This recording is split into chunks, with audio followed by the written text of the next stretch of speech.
Yeah, I read your message that it made you just as sick as the last one did. It made me as sick as all four of them I had. Hmm. So my doctor says probably somewhere in my past I had COVID because of my body Yeah. reacting to it. You know, I could have too, and I just haven't ever known it because I've never been tested. Because I've been around a lot of people that had it. Hello to everybody. We were just talking about Dale getting his boosters, and they make him sick every time. I've had 2 different shots. Neither one of them made me sick at all, and I've been tested at least twice because they wouldn't let you go in and out of the Bahamas without being tested within 48 hours of your flight out and 24 hours of your flight coming back home. So, yeah, so I think the thing that Dale probably ran into when he was traveling to Israel and Greece and Turkey recently was that he had to be tested all the time. We were tested before every flight leaving. In Israel, they had like 80 stations in the airport to do testing. And then we were quarantined until the results of that. Hmm. And then when we started getting positive tests in the group, yeah, we tested a lot. Yep. Hmm. Well, you would think that this thing would be winding down by now, but it's still lingering and driving everybody crazy. And they made me put on a mask when I went to the chiropractor the day before yesterday. So I guess people are still being careful, especially in doctor's offices and such. Yeah. Hello, Yeah, James. so, well, welcome to everybody. We've got on our panel, our panel's not full yet on Zoom, but we do have Kia and Jean and Mike and Dale and I. Patricia's late, and we'll probably be expecting a few more, although one of our regulars will be missing. Sheila had a terrible fall, and yeah, she's all messed up. So she's probably listening right now. And if she is, Sheila, we love you and hope that you will feel like being back in circulation very, very soon. Sure. Your wounds, the pictures of your wounds did not look good. She tore up her toe. I don't know, it was something about her dresser. She tripped and fell into her, tripped on her PJs and went straight into her nightstand or something. And she's got cuts and bruises and butterfly stitches, and yeah, it's not good. So she's probably watching. If I know her, she might even show up just to prove that she can. Get better, Sheila. Yeah, Mike is saying get better, Sheila. And so I think we're ready to start. We're up on Facebook. We are recording, and I have a brief PowerPoint to share with you. And this whole idea was from Gerald Howard, who is a faithful member of Lafayette United Methodist Church, where Gene serves as pastor in Lafayette, Tennessee. And I'm going to be sharing right now a screen with you. I hope you can see it. Tell me when you can. Yep. Are you good to go? Yep. Okay. So Gerald brought up this quote when we were having a discussion about the humanity of Jesus, and he brought up this quote in our discussion, and I thought it was extraordinarily helpful. And what's interesting about this quote is that it's in the book of Hebrews, the 2nd chapter, but within this quote, the writer of Hebrews quotes a psalm. So we've kind of got a New Testament writer quoting an Old Testament writer, and I love both of these quotes, both of these references. So you'll recognize that shortly. But I wanted to start in the King James, because have you ever tried to read the King James and you think, wow, that is really beautiful, I wouldn't want to read that in any other version? And then you read another verse and you go, I don't ever want to read that again. I have no idea what that means. Right. You know what I mean? Mm-hmm. So let's go down one slide here if we can. I'm going to attempt to show us what's going on here. So sometimes the Old Testament is quoted in the New Testament. Within Hebrews 2, 6 through 9, we find Psalm 8, 4 through 6.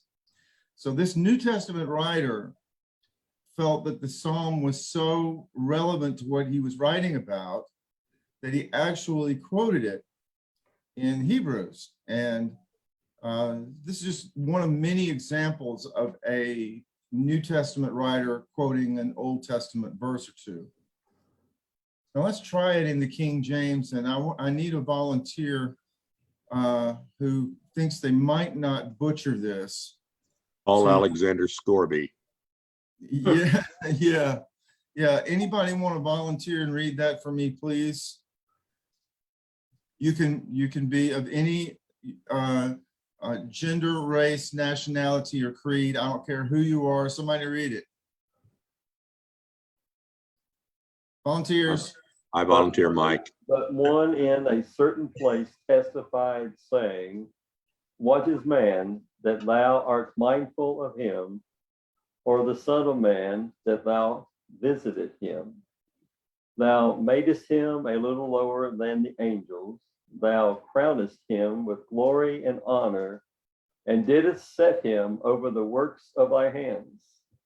Thou hast put all things in subjection under his feet. For in that he put all in subjection under him, he left nothing that is not put under him. But now we see not yet all things put under him. But we see Jesus, who was made a little lower than the angels for the suffering of death, crowned with glory and honor, that he, by the grace of God, should taste death for every man. All right. So I'm being honest here. Sometimes when I read the King James Version, I get that old feeling I got when I was a kid and I'd try to read the Bible on my own. And it sounded like someone had written some stuff that sounded Bible-like on purpose, and that it really didn't mean anything. And that religious people just like to sound religious. And here's a whole book full of religious people trying to sound religious, and this means nothing.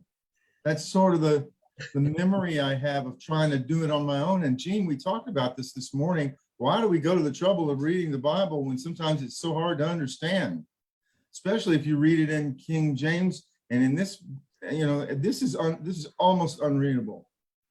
And then people would pray that way too. Uh-huh. Yeah. With Well, the verse these, Not as well as King James, but like with the these and thous. oh yeah, yea verily. Yeah. Really. Dale is trying to say something. Well, verse 8 almost sounds like it's going in a circle. Explain. Well, it says, you put all things in subjection under his feet, for in that he put all things in subjection under him. He left nothing that is not put under him. It's like somebody is trying to write something and is just rambling along and putting one word after the next and has no idea what he's saying. Well, you have put your finger on the problem, because the Psalm quote ends in the middle of that sentence, and the writer of Hebrews takes back over and changes the subject in the middle of the verse. So, I mean, that's part of the problem, is he didn't use quotation marks. You know what I'm saying? Uh-huh. So you don't know when the psalmist quote ends and when he starts his own words. But when Where are the red letters? yeah, Right. yeah, okay, well, that's a great question. Here's another question. Look at this. So in the green, when he says man, son of man, and every man, what exactly do these mean, and are they the same thing? You know, that's throwing me a little bit. If I'm reading it in the King James and I didn't know better, I'd be like, okay, I'm going to have to sort that out. Is man and son of man different? And who are they? And why does it say man? Are we talking about the male gender here? Are we talking about an old-fashioned way of saying humankind? And is the son of man Jesus? Or is the Son of Man another way of saying humanity? You see what the problem is within the green? You know, you don't get any help from King James on what that means. And then in the pink, you've got a ton of he, you got he, him, his, over and over again. And are we referring to the same him? Or are these different hymns? You know, it's a little fuzzy. Now, this is important. Catch this. See in the pink? This is the next slide. Notice it says, thou madest him a little lower than the angels. But then in verse 9 at the bottom, but we see Jesus who was made a little lower than the angels. Well, a lot of people interpret the verse 7 as referring to Jesus. So why would it be repeated? So who's the him? In verse 7, you see the problem? There's a language issue here. There aren't quotation marks. Vocabulary is unusual. And the problem with King James is, for me, is two. Because it was published in 1611, the English language was very different back then, and it throws us. The other problem is that those scholars who did this translation had very few ancient copies to deal with and to help them understand and make the translations, whereas today's translators have very many ancient copies that we've collected over the centuries that help them with the translation, and they can bring it into English that's understandable. We still have to do our Hebrew and Greek homework, which I've done for you, but would you like to see let's do this. Let's look at the Psalm that the Hebrew writer quoted, and let's look at it in a different version. And let's look at some of the Hebrew words, because since he's quoting this, let's start with the Psalm. And Patricia's here, she's setting up. She's already joined us, but she's coming to the table. And she smells like sunshine. Oh. All right. All right, so Psalm 8, 4 through 6, just a reminder, Old Testament Psalms are written in Hebrew. All right, so this is what it says.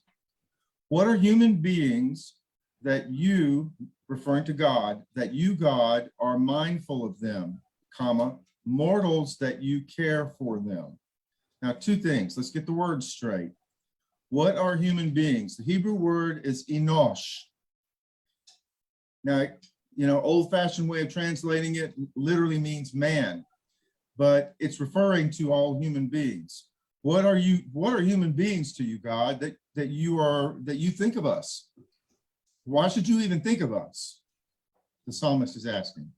And then asking in different words the same question, what are human beings that you care for them? So here we have an example of synonymous parallelism in the Hebrew poetry, okay? These two phrases mean the same thing in different words. What are human beings that you are mindful of them? Mortals that you care for them. It's a Hebrew poetic repetitive style that's throughout the Old Testament, but especially in the poetry of the Psalms. Okay, is this verse clear to everyone, or is there a question? All right. Okay, so verse 5. Yet you, God, have made them, human beings, a little lower than God. Now, the Hebrew word there is elohim, which does mean God. And the name of God is, would be used here, especially if it were singular, but it's plural. So Elohim in the plural can refer to heavenly beings, which can be translated fairly as angels. And crowned them, human beings, with glory and honor. So let me read it again. Yet you have made them, human beings, a little lower than God or angels, and crowned them, human beings, with glory and honor. Clear? And then verse 6, you have given them, human beings, dominion over the works of your hands. You have put all things under their, human beings, feet. That's another synonymous parallelism. you know the word synonym, words that mean the same thing. Well, these are sentences or phrases that mean the same thing in different words. You've given them dominion over the works of your hands. You have put all things under their feet. And welcome to Patricia. Do y'all see her? Hey, Patricia. I'll see her Hey. hide somewhere. Hey. Hi, Patricia. Hi. Hi, Sunshine. Thank you. Put that mic a little closer to you. Okay. Hey. Hey there. All right. Okay. Now, that shouldn't be nearly as confusing as what you just read in King James. It's pretty simple. What are human beings that you're mindful of us? Mortals that you care for us? You made us a little lower than yourself and the angels. You crowned us with glory and honor. You made us in your image. You gave us dominion over everything you've made. You put us at the top of the food chain, so to speak, and you put all things under our feet. We are so far superior to all of the animals. We're barely beneath the angels. Why'd you do that? You know, we're broken people. We're sinful people. We're worms. We're created beings. Why do you even care about us? We don't understand, the psalmist is asking. That's fairly clear, isn't it? Yeah. Let's see what Hebrews does with it. Now, Hebrews is going to quote the Psalm. And again, this is what we saw just a moment ago in King James, and now it should be clearer what the Hebrew writer is saying. But someone testified somewhere, that's a little bit of Wink, wink. yeah, wink, wink humor. It's like, haven't you guys read the Psalms? Someone testified somewhere, meaning I'm about to quote a Psalm for you, Psalm 8, 4-6, which we just read. Quote, what are human beings? In the Greek, anthropos, the word literally means man, but it refers to humanity. That you are mindful of them, or mortals, anthropos, he used the same word in the Greek, that you care for them. You have made them for a little while lower than the angels. You have crowned them with glory and honor, subjecting all things under their feet. And there's where the quote ends, in the middle of verse 8. Now, picking back up, the Hebrew writer in verse 8b writes, now in subjecting all things to mortals, God left nothing outside their control. As it is, we do not yet see everything in subjection to them, mortals, but we do see Jesus, who for a little while was made lower than the angels, made a mortal like us for a short time, now crowned with glory and honor because of the suffering of death, so that by the grace of God, he might taste death for everyone. Now is it clear who all those he's and hims and hises are? Whoa, Gino, your mic. I was asking Becky a Facebook question. Oh, okay. All right. So what is the writer of Hebrews saying? By the way, we don't know who wrote Hebrews. Traditionally, people say Paul, but this is not Paul's vocabulary or theology. Probably not Paul. We don't know. And Hebrews is the closest thing to a sermon that we have in the New Testament. You know, we have letters and gospels and apocalypses and stuff like that, but this reads like a sermon.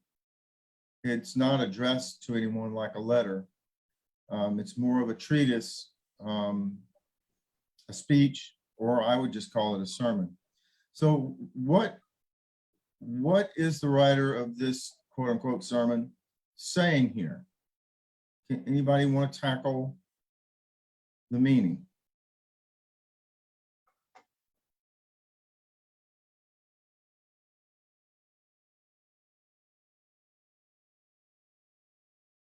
Gino?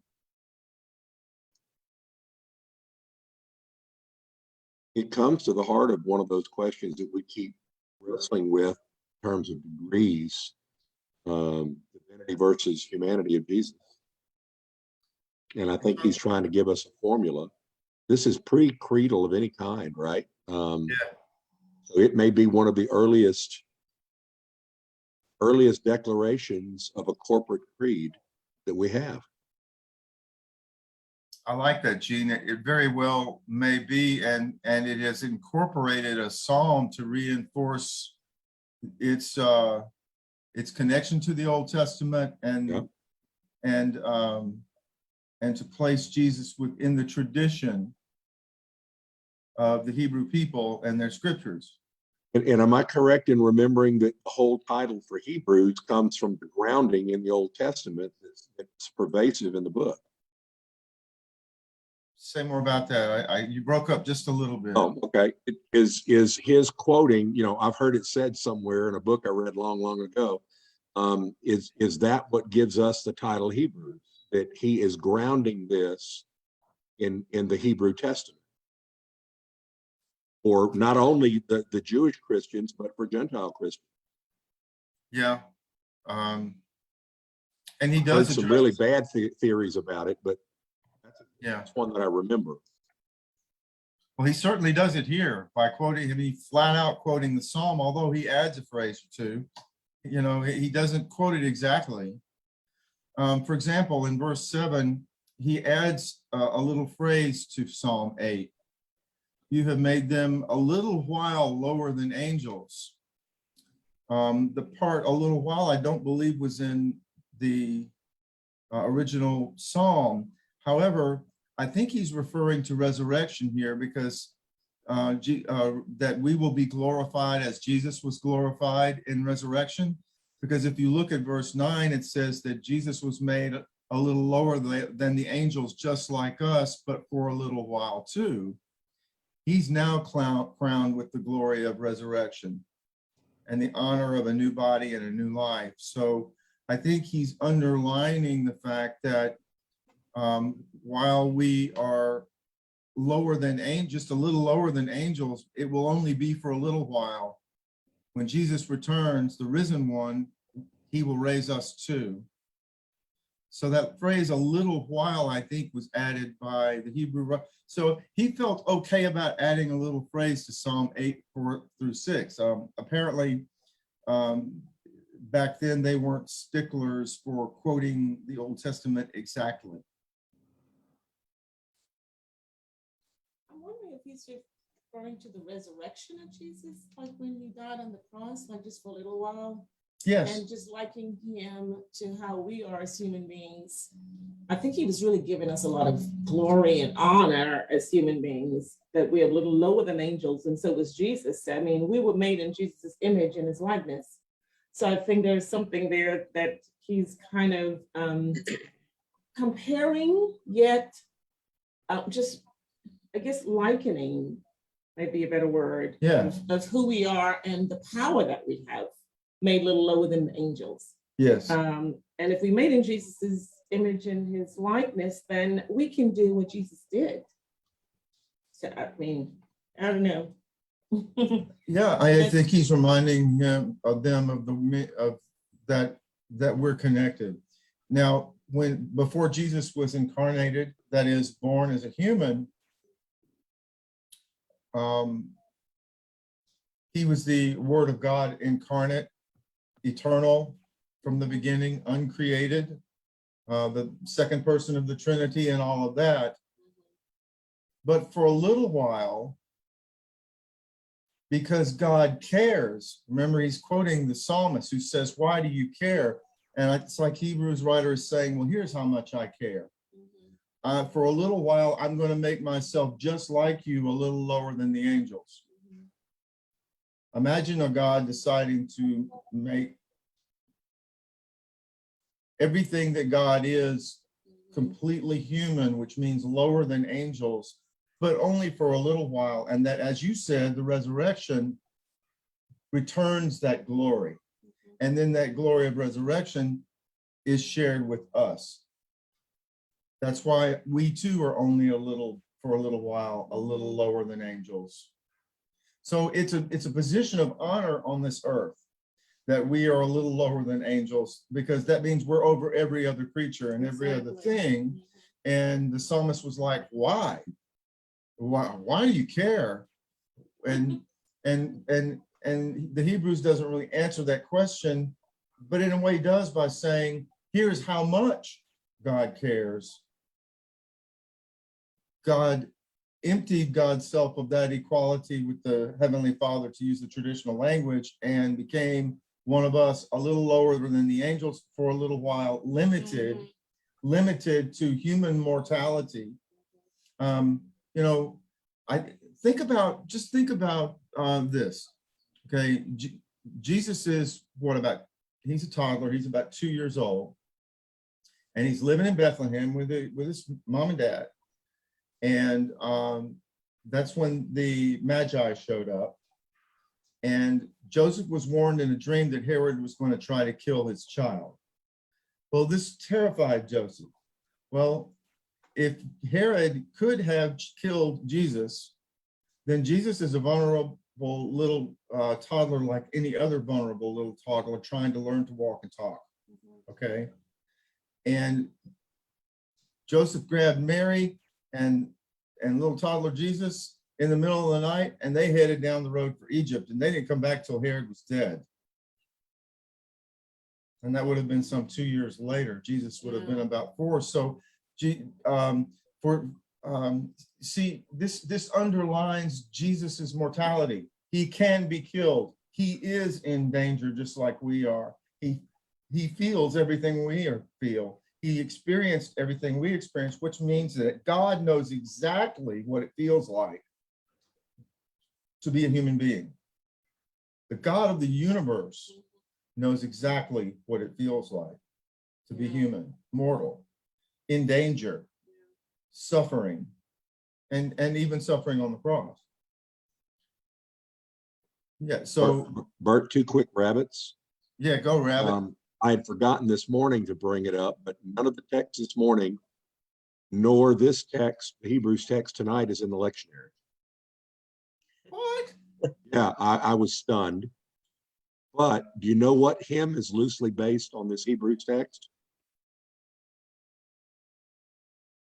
All hail the power of Jesus' name, that angels prostrate fall. Yeah, it's the prostate. Yeah, prostate. You gotta, Gene, you angels gotta prostate get that fall. checked. You gotta get it checked. Bring forth the royal Diadem. diadem, not diaphragm. Yeah. You look what and I had a crown guy in the Lord of church all. that used to sing it that way. Oh, But be Lord. that as it may, Well, I remember hail you the used to power of sing. Jesus' name. You used to sing "Lead on, oh kinky turtle." Yeah. And that's not right either, Gene. No, but it's funny. Yeah, it is funny.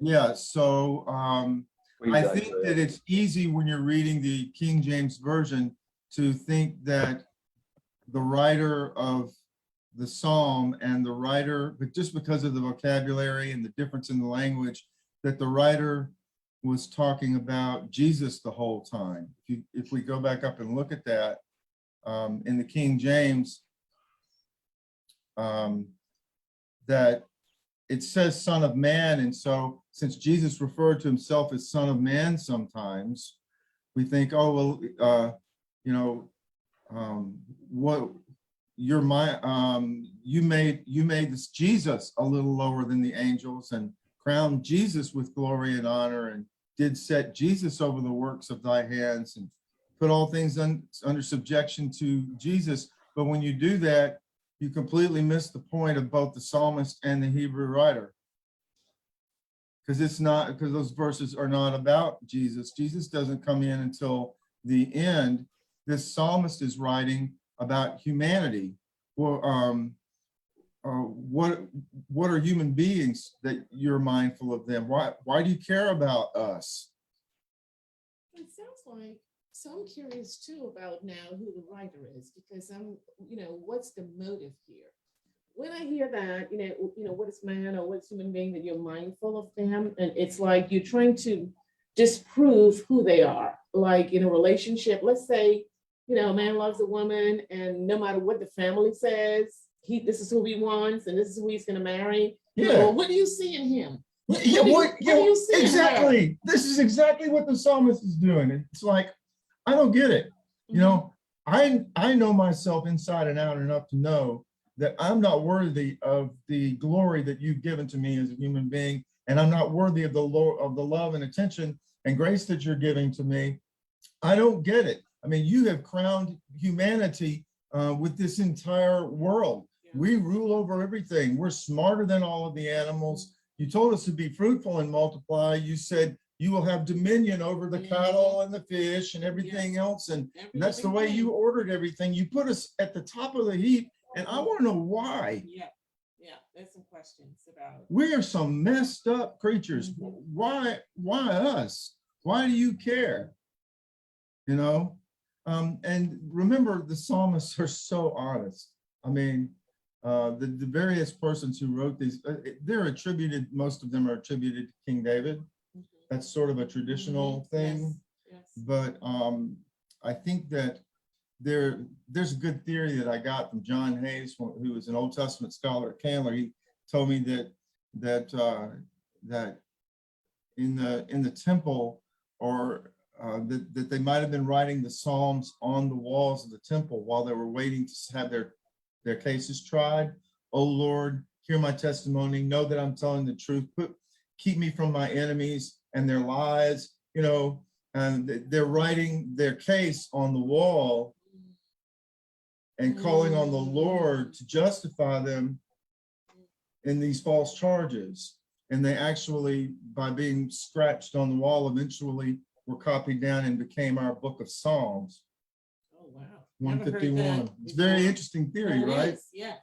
And now that I think about it, it makes so much sense. I mean, the Lord is my shepherd, I shall not want. He make me, you know, we do the same thing when we go into court. Oh Lord, protect me from my accusers. How long will you not hear my voice? They are waiting to eat me up alive. Deliver me from my enemies. And I don't know if you're there. Yeah. Lord, are you listening? I'm in trouble. Yeah. That makes a whole lot of sense. I cling to the horns of your altar for safety, which was a way of claiming sanctuary. If you held onto the horn of the altar, yeah, they couldn't touch you, even if they wanted to. If you're hanging onto the horns of the altar, it's like throwing yourself on the mercy of God, and you can't do anything to somebody. I mean, can you imagine your enemies chasing you into the temple and trying to kill you before you got to the altar? So yeah, I mean, when you read it, though, it makes a whole lot of sense. Yeah. It's a good theory. It's a really good theory, but I've never heard that one before. You know, John Hayes was a pretty good teacher too. He was one of the best professors that I had at Candler. Unfortunately, I only had one class with him, but he was pretty awesome. I remember one of the deans, I went in to consult with him about, you know, what courses to take next time. And the dean had this pipe in the corner of his mouth, and he was looking at me sideways like I was a moron. And he said, well, what'd you take this summer? I heard that you took some courses this summer. And I said, yeah, I took John Hayes, The Prophets. He said, you do a exegesis paper? I said, yeah. He said, what'd you do it on? I said, it was a text from Amos. He said, what grade you get? And I said, A. He went, A? Because he didn't give out A's. So I was like, I said, yeah, you snotty smug jerk. Yeah, an A. What did you think I was, a retard? I'm not as dumb as I look. And then you grab the horns of the altar and what? And he said, Lord, forgive me. I wanted to grab him by the neck, but. Bert, that's a good story. I had Professor Hayes also. Did you really? Oh, wow. That's Yeah. awesome. I had him for Old Testament survey. Amazing teacher. He is a great teacher. I assume that he's not living anymore. He was pretty old back then, but Yeah, he was. he's a good guy. Ted Weber is still living though. I don't know if you ever had him. I did. Yeah. One quick story about Professor Hayes. He says, you need to preach from the Old Testament. And don't be afraid to read the Old Testament from the pulpit. And don't be afraid to read words that are hard and challenging. He says, when you do that, don't stutter, don't stop, and don't apologize. Keep going, because they don't know it either. They will believe what you say. Mhm. And it's true. Yeah. But I look at this Hebrews 2, 6 through 9, and when you really take it back to the Psalm, it's a psalm of adoration and praise of God for the position of humanity in creation. Yeah. And I don't see where there's a confusion. I mean, I guess you could possibly, but if you take this out of the context of the psalm, maybe you can infer other than that. But to me, keeping it in the context of the psalm allows us to just be in awe of who God is and in awe of what God has done to place humanity in the position that God has placed us in. Well, that message looks clear to me, but I can understand how if you've only read the King James Version and only heard sermons from the King James Version all your life, you might not have heard this. But what I'm hearing here is that why does God care? Well, we don't know, but God cares so much that God became human, a little lower than angels in Christ Jesus, so that we might share his glory and honor in resurrection. This is God becoming human and sacrificing God's self in that way, a humble act. What it raises are some of the questions that we've wrestled with over the last few weeks from time to time, and that is, Jesus was like 100% like, Jesus was human, totally human. And, you know, that brings up the idea, we were talking about languages, you know, that he had to learn to walk and talk and read. Otherwise, I mean, was he lying in the manger quoting Latin? I mean, I don't think infants quote Latin. They have to learn to walk. They have to learn to be diaper trained. They have to learn to read and they have to, I mean, that's what babies do when they grow up. And that feels too human for some people. And let me ask you some other questions. I mean, when you think, have you ever wondered, how did, you know, try to imagine Jesus, you know, trimming his fingernails. Can't envision that. Why? I want you to. I want you to envision that. Envision the everyday type things that we do. Imagine him getting dressed. Imagine him when he wakes up in the morning, he has to take a bathroom, he has to make a pit stop. Okay. And hiding from Mary. Why is Mary anywhere? Well, I don't know. This is his mother. Oh, I see what you're saying. Mhm. I thought you meant Mary Magdalene. I thought you thought they were sleeping together or something. And he had to go to the bathroom and hide from Mary. That's for another day. I might think that. You know, and we don't want to talk about Jesus's full humanity. It makes us uncomfortable. Yeah. And no one wants to be asked, and you certainly don't want to say from the pulpit, well, have you ever considered that Jesus went to the bathroom every day?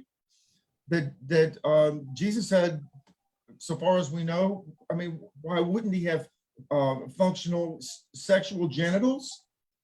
I mean, you know, is that, how uncomfortable does that make you? So if he has to learn to walk and talk, if he feels everything, and as the book of Hebrews says, tasted everything that we taste, even testing by Satan, tempted as we are in all ways. Yeah. So it's hard. if we're going to talk about the full divinity of Jesus, then we also need to talk about the full humanity of Jesus and begin to imagine that he got tired, that he got frustrated, that he got angry, that he had the feelings that we have. He gets upset. He's fed up sometimes. You can hear his exasperation from time to time. Yeah. Philip, have I been with you this long and you still don't know me? Yeah, I get it. Yeah. So I think the weird thing is this, is that I think that for those who, for lack of a better word, for those who are more liberal Christians, they are pretty comfortable with Jesus being fully human. It doesn't rattle them at all to think about him, you know, being tired or having breakfast or anything. What they have trouble with is thinking about Jesus as being God. They're more philosophical. They tend to think of Jesus as a good man, an inspired prophet, and someone who is an example to us all about how to live a holy life. a philosopher of sorts, okay? But on the other hand, for lack of a better word, our more evangelical or I don't want to use conservative, that whatever on the other side it is, there's a comfort level with Jesus being omniscient, omnipotent, omnipresent. But when you start talking about Jesus getting tired or sleeping or having to learn a language, there is like, whoa, wait a minute, he knows everything. Why does he have to learn how to walk and talk and go to the potty instead of in his diaper? Isn't it interesting that those toward the left are comfortable with his full humanity, but not his divinity, and those on the right are more comfortable with his divinity, but not his humanity? You know, guess what? We're both right. Let's get together on this thing. The I early agree, church, Bert. yeah. What do you think, Mike?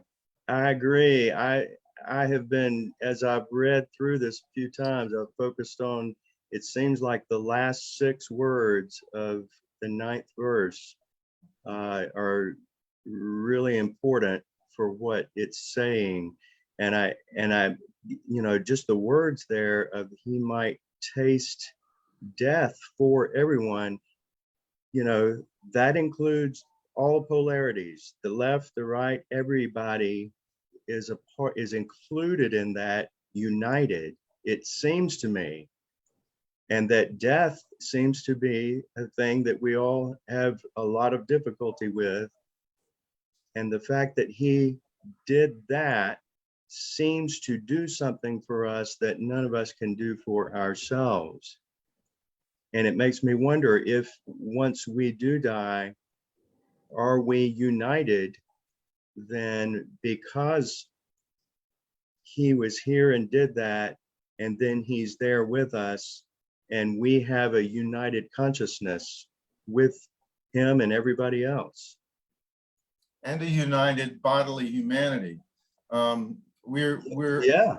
the union that we hunger for now, that we've never really, it's interesting, we hunger for union more than anything else, and we've never really felt it.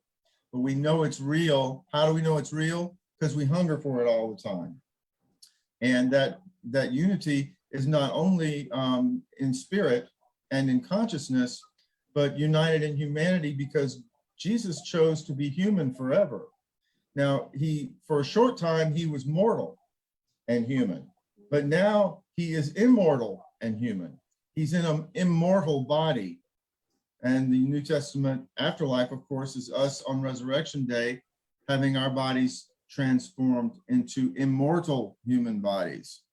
So our afterlife is very physical and very spiritual. We are united in consciousness, as you say, in all understanding, but also united in our humanity because Jesus chose to be human forever. Imagine a God choosing to be human forever. Who preaches that? But isn't that what the New Testament says?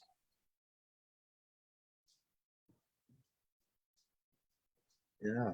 What does it say? That he chose to be human forever. How do you choose to be human forever? He was born, right? Yes. That's a human. Mhm. And he died. That's what humans do. He's immortal. So he was mortal.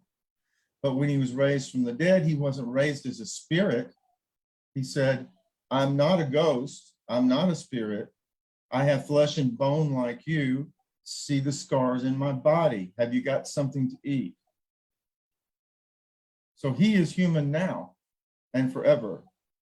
Physically human now and forever. That was God's choice in Christ Jesus, to be human forever, That's hard to be with us. Well, why would we be raised from the dead, human as bodily, unless Jesus was? I mean, I know that we will be, but it's just hard to imagine that he's human forever. I think of Jesus all the time, yes, in his humanness, but also in his divinity. And I think of him more in the divine more than human That's because he form. sent the spirit, his own spirit, to be with us now while he's physically somewhere else. Yes. He's physically somewhere else in space-time. But he's fully present in the power of the Holy Spirit. But he's human right now and forever. Okay. All right. It's We don't know what we'll be like, Paul said, but we know know this, we'll we'll be be like like, and we will have a resurrection like we his. shall see him as he is.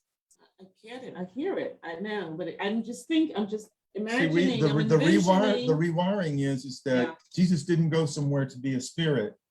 He didn't go back to being some sort of all-present pre-existent word of God without body. He retained his body and his scars forever. It's just that his mortal body became an immortal body. Same man, same body, but the body changed. We will all be changed. Mhm. I believe that. See, that's the thing that most people, people are pagan and don't know it. They think spirits leave Are you bodies. calling me pagan? People are pagan and don't know it. They think that spirits leave bodies when people Get him, die. Dale. He's calling you pagan. We are raised on the last day. Mike, will you get your brother? You don't need any help. You don't need any protection. Wait. You're owning something that he is saying. Why would you own that?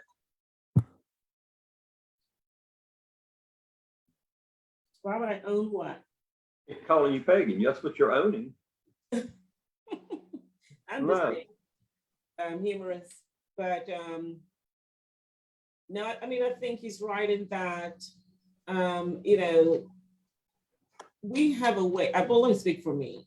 I have a way of, sometimes the embedded stuff is hard to undo. And when you imagine and vision and you hear something, and nothing, it's not new. I know what it says. I believe it. I know we're going to rise and we're going to be like him. We made this, I know all of that.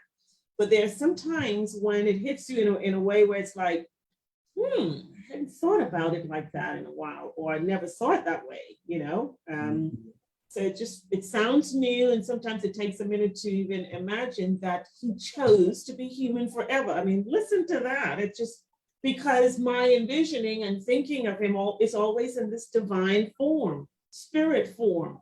I know the whole work of the Holy Spirit, but still, and it makes sense, but it sometimes just takes a minute to set in.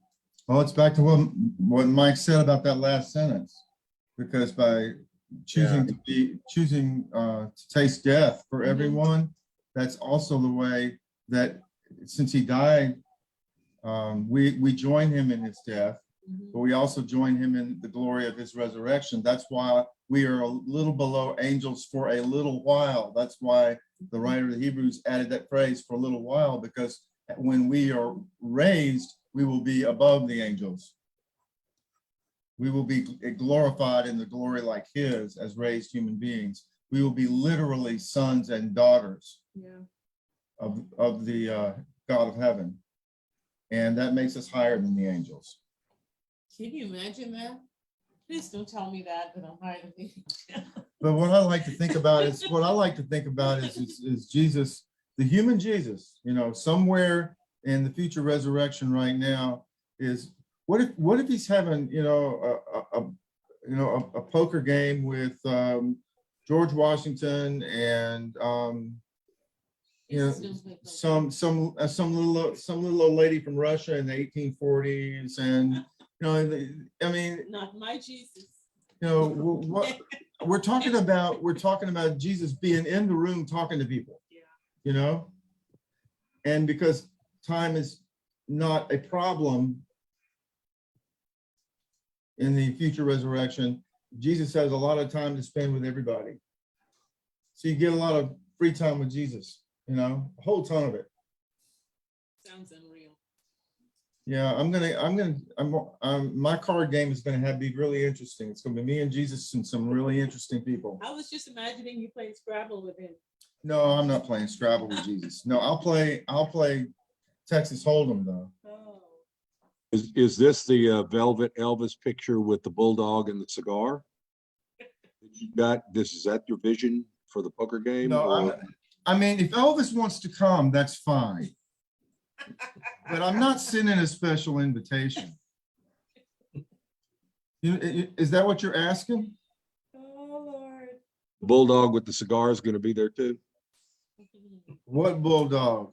You've never seen that painting of the dogs playing poker? Yeah, Oh, yeah. who was that did that? I know that artist. Can't think of his name right now. Da Vinci, yeah. Yeah, it was Da Vinci. That's right. It was really abstract. I think Picasso.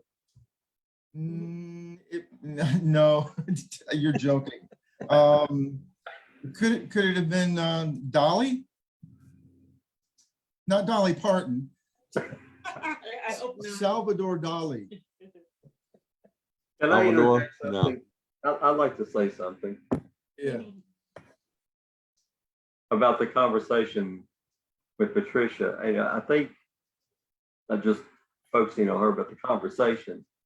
I think sometimes when we almost have an epiphany, when we hear something that is almost beyond our comprehension, but yet we know it's true. And what we're hearing in this conversation, I think, is that when you really take time to contemplate and understand and read the text, instead of just living with what you've been told for a lifetime, when you really stop and hear the text, you really go, aha, it's an epiphany. It's a moment where you're starting to get rewired, because you look at things in a different way and you understand it in a different way and you apply it in a different way. And we're kind of joking, but I do hear that. I hear that, when you read this Hebrew text and the Psalm text and you kind of figure out what's going on there, and you talk about a physical body of Jesus forever and ever and ever, that's there. When you read the text, that's there, but you don't hear that. Basically you hear Jesus walking out of the tomb, and a lot of people believe it's just a spiritual thing that he did. It wasn't even a physical thing. And I personally believe in the physical resurrection of Jesus. Yeah. But that moment when you go, wow, I'm getting a new direction. I'm getting a new understanding, because I'm willing to stop and listen instead of just going on with the status quo or the flow as we normally do. That's what happens, I think, in the world around us, whichever side of the fence you stand on. Biblically, if you just hear the same thing and believe the same thing and never question it, then life is dull, because you're missing out on what the word is really trying to say to you. And you're really missing on how God wants us to live in this world. If I was created just below the angels and above all the things of this world, man, what an amazing thing that is. I know. Right. And are we living into that? I mean, you're absolutely right, Dale. Well, and so many Christians are living in the prison of, I'm trying to be good enough and give me more rules so that I won't. That's the whole point. That's the whole point of what you're talking about. That so many people are just boxed in and will not even try to get out of the box. Yeah. Yeah. Yeah, we have a question. I'm sorry. Try to remember what you were going to say. Okay. Gerald Howard wrote a great question, getting back to what you were saying, Dale, about listening. So Gerald wrote, how did Jesus walk through a wall in a physical body? Now, I'm assuming that Gerald is talking about Jesus's visit with the 11 disciples or more in a room where the door was locked after the crucifixion, where he came to see them and he said, "Shalom, peace be unto you. See, it is I. Why are you afraid? I'm flesh and bone, as you see." And asked him for something to eat. So how did he get in the room with the locked door? Now, the way that Gerald put it was, how did he walk through a wall in a physical body? So I'll go ahead and tackle that, and unless somebody else wants to. Gene, your mic was off. Were you talking to somebody else? Yes. Okay, so it doesn't say in the text he walked through a wall or a door. It said that he was suddenly among them. But what we're talking about is that the resurrected people are not bound by space-time the way that we are, and that they can be in any time or any place that they want to be, and that Jesus didn't just come from somewhere, he came from somewhen. And that when is the future resurrection of the dead, where we are already with him. We just can't see it yet from this mortal perspective, stuck in space-time in 2022 as we are at the moment. So it wasn't that he physically walked through a wall, it was that he physically appeared in a different time and space frame that he chose. He said, I want to be there, and he was there. He didn't have to walk through a wall. He appeared from nowhere, or I would say appeared from somewhen else. Much akin to Philip and the Ethiopian eunuch served in Candace's court. He just vanished from the chariot. Our experience. Yeah. He was breaking bread with the two disciples in Emmaus.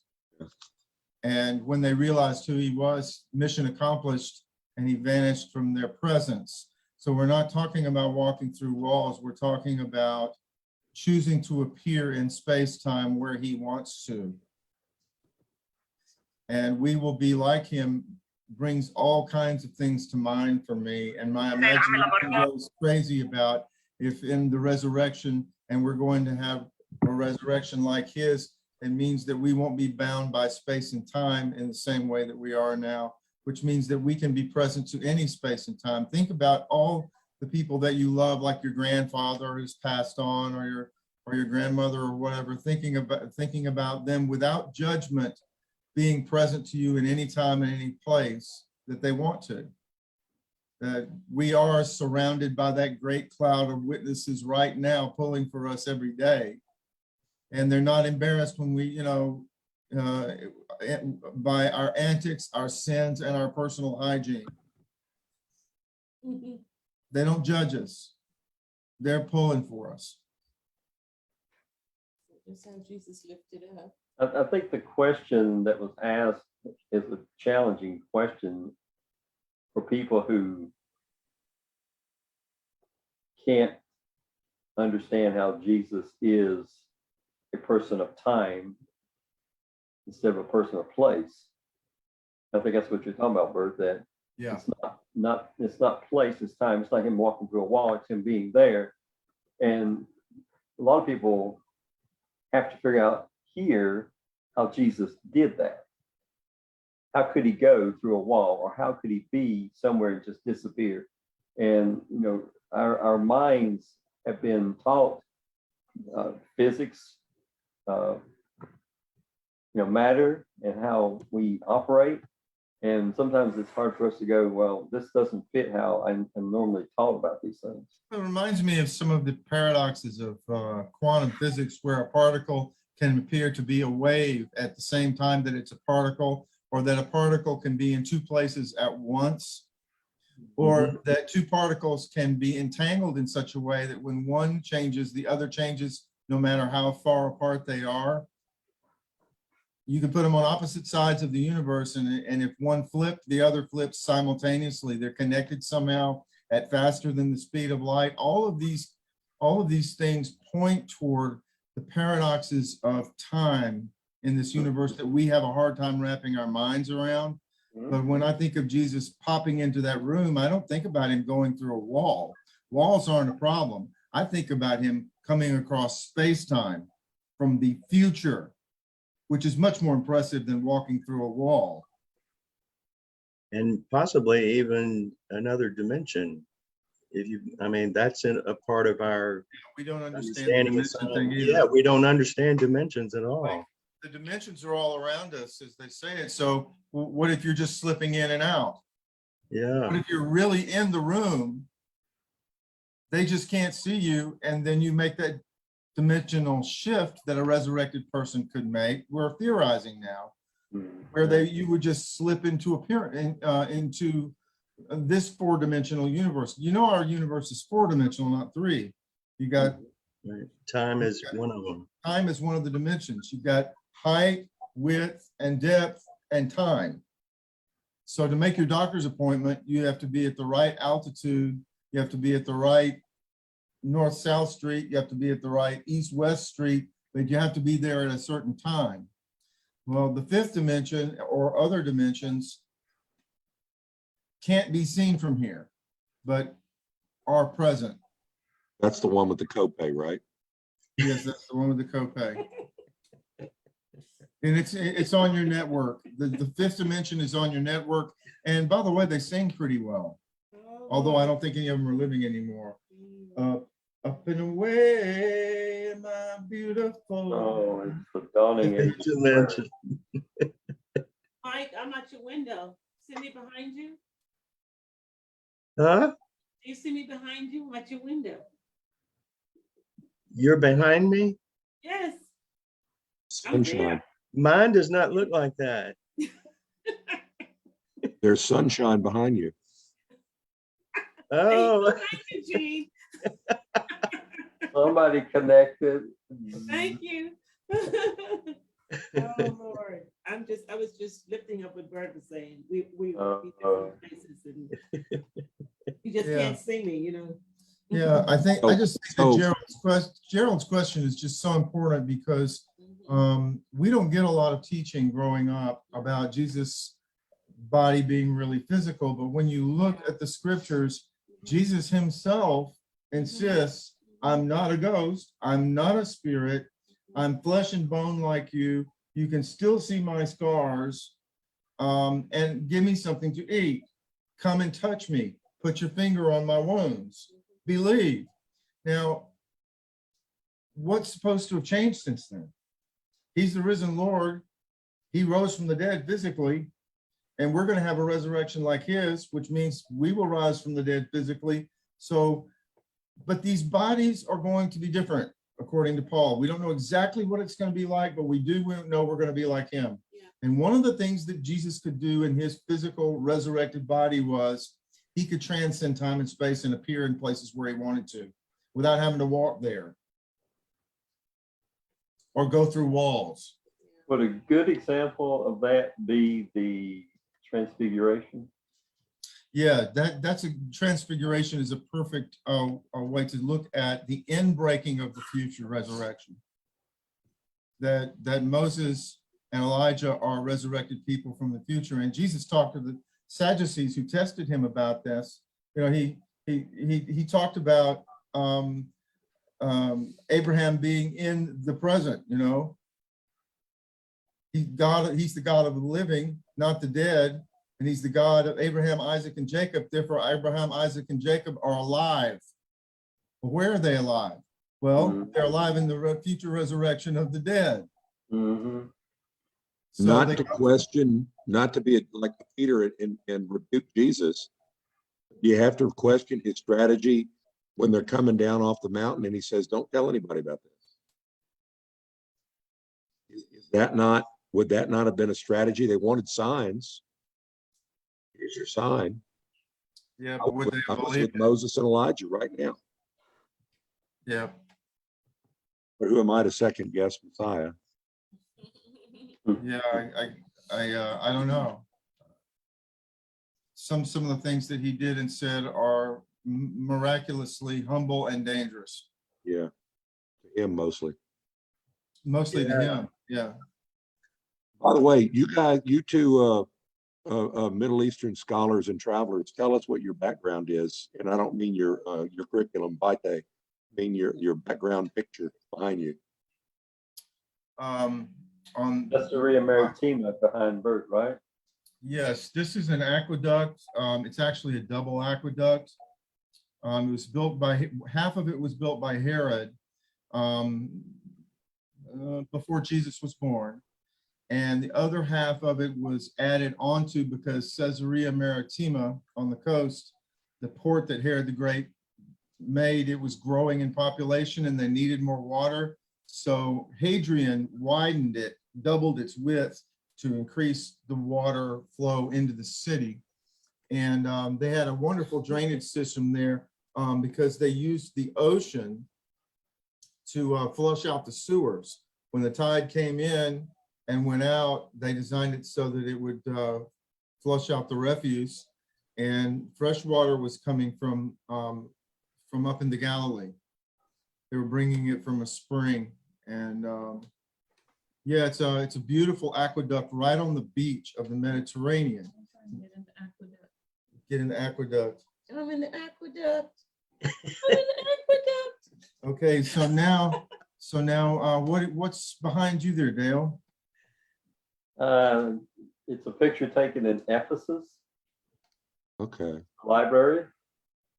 And when you stand at the top of the hill, it's something that just stares you in the face. It's just a beautiful, almost monument that you can see.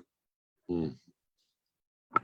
Yeah, that's one of the downtown intersections of the main streets, like the Cardo of the city. And you, as you come down the hill, that's right in front of you.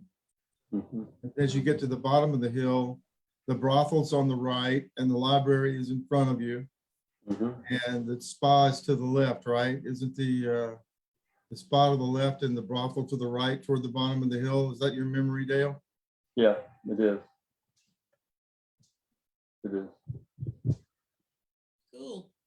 Well, these were some of the things that Paul was concerned about with the Ephesians churches and the other churches in the area, is that, you know, the lifestyle of the Romans was very different from the lifestyle that he felt Jesus was calling us to. I know we had time. We haven't heard anything from Kia. Anything? you wanna add, Kia, talk to us. What's going on? Your thoughts on tonight's discussion about Jesus's humanity and why God cares about us. I don't really have anything to add. This has just been interesting to listen to. Well, that's unusual. You usually have something to add. So now I'm going to embarrass you and press you even further. Kia, do you see the gun to your head right now?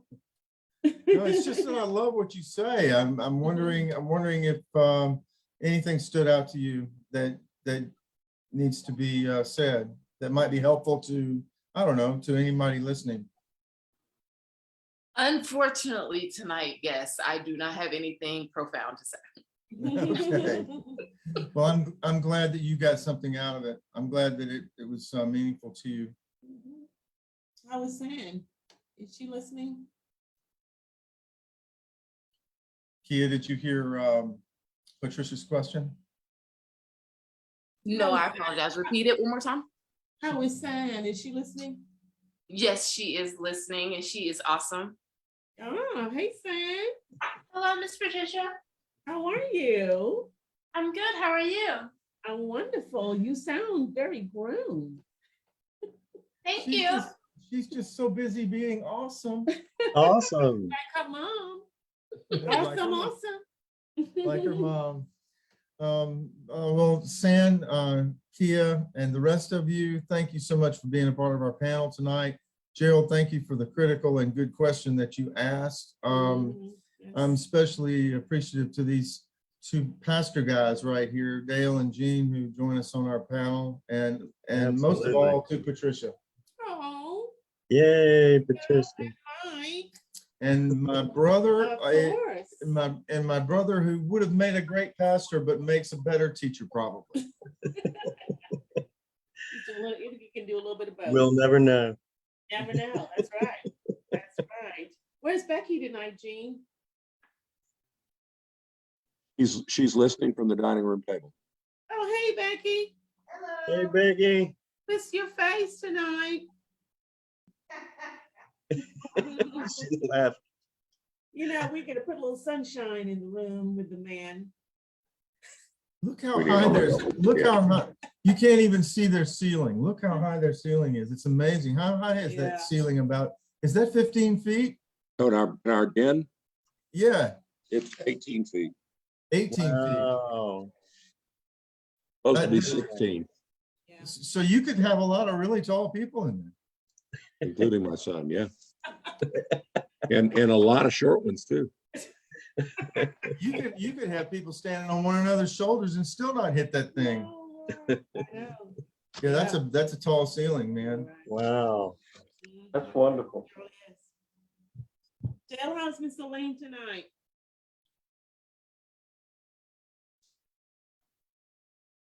Dale, Excuse me? how is Miss Elaine?